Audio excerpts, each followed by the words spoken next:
សួស្តីពុកម៉ែបងប្អូនទាំងអស់គ្នាហើយថ្ងៃនេះខ្ញុំបានមកលេងនៅវត្តដោយសារតែវត្តគឺជាកន្លែងដែលស្ងប់ស្ងាត់សម្រាប់អ្នកដែលស្ងប់ស្ងាត់គឺចូលចិត្តមកលេងនៅវត្តផងដែរពុកម៉ែបងប្អូន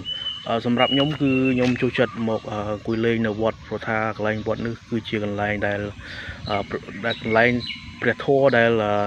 ប្របាក់ចិត្តអីគឺចូលចិត្តមកអង្គុយនៅវត្តផងដែរព្រោះថាវត្តគឺជាកន្លែងស្ងប់ស្ងាត់សម្រាប់អ្នកបួសរៀនសម្រាប់អ្នករៀនសូត្រអីគឺគេចូលចិត្តមកវត្តព្រោះថាគឺជាកន្លែងធ្វើបុណ្យផងដែរហើយនេះគឺជាបរិវេណវត្តផងដែរបរិវេណវត្តរបស់ខ្ញុំនៅវត្តពេលលវនសឹងផងដែរពុកម៉ែបងប្អូនគឺទេសភាពគឺសម្បូរដើមឈើផងដែរពុកម៉ែបងប្អូនសម្បូរដើមឈើហើយនឹងកន្លែងអង្គុយលេងគឺសម្បូរផងដែរហើយនៅវត្តនេះគឺនៅពេលបុណ្យទាន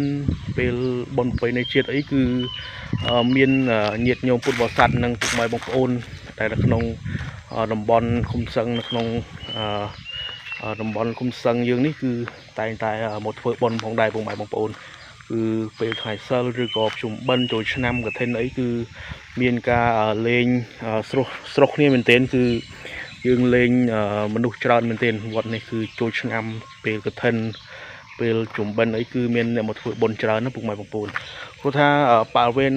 វត្តវិលវ័នសឹងនេះគឺស្ថិតនៅជិតជាដែនផងដែរគឺយើងនៅ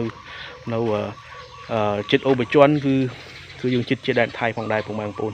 ហើយកាលពីសង្គ្រាមកន្លងមកនេះក៏យើងក៏កំភ្លើងធំរបស់ថៃក៏បានផ្លងដល់តំបន់ឃុំសឹងនេះដែរគឺស្ថិតនៅឃុំសឹងស្រុកអូជ្រៅខេត្តបន្ទាយមានជ័យផងដែរទឹកដីជាដែនពុកម៉ែបងប្អូននេះគឺជាវត្តវិលវ័នសឹងឃុំសឹងស្រុកអូជ្រៅខេត្តបន្ទាយមានជ័យពុកម៉ែបងប្អូនហើយវត្តនេះគឺពេលចូលឆ្នាំនេះគឺមិនថាជាពិធីបុណ្យអ្វីទេគឺពុកម៉ែបងប្អូននៅតំបន់ឃុំសឹងនេះគឺតែងតែមកលេងផងដែរពុកម៉ែបងប្អូនព្រោះថាវត្តនេះគឺស្រុះគ្នាមែនទែនទាំងពុកម៉ែបងប្អូននៅក្នុងតំបន់នេះគឺតែងតែស្រុះគ្នាពុកម៉ែបងប្អូនហើយសម្បូរទៅដោយដើមឈើតូចធំហើយសម្បូរកន្លែងអង្គុយលេងរបស់ពុកម៉ែបងប្អូនមិនថាជាថ្ងៃបុណ្យទេគឺគេតែងតែគឺតែងមកអង្គុយលេងនៅ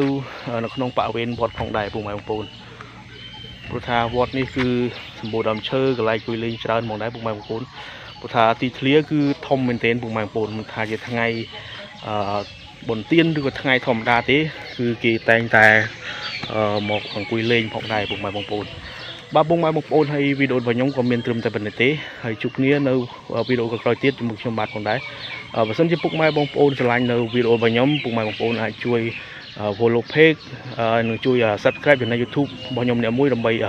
ទទួលបានវីដេអូថ្មីៗផងដែរគណៈពេលនេះខ្ញុំបាទសូមអរគុណសូមជម្រាបលាបាយបាយ